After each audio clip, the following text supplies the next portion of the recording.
All right, so we're going to demonstrate right now the hinge movement. And the hinge movement comes with a lot of different types of exercises that you do in weightlifting or in any general movement altogether.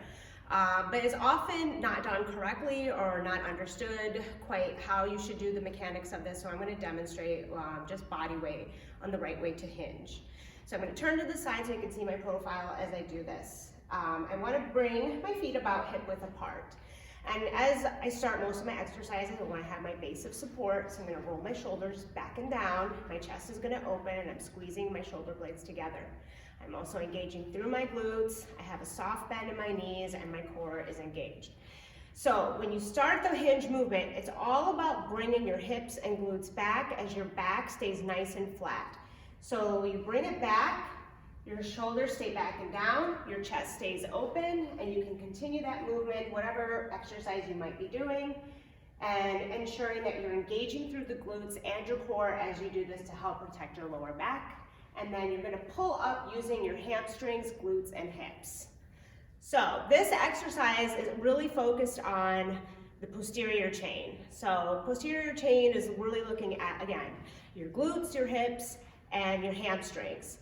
Oftentimes people, when they do any sort of bent over position, they start to throw their back and arms into it, which leads to potentially injury in your lower back, and that's exactly what we want to avoid. So most important things about this is keeping that shoulder, scapular region retracted and chest open.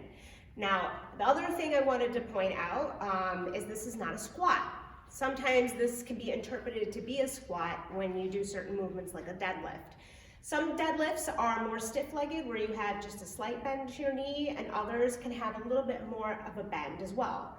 But regardless of which way you do it, you want to ensure that you're not actually sitting back like you would into a squat.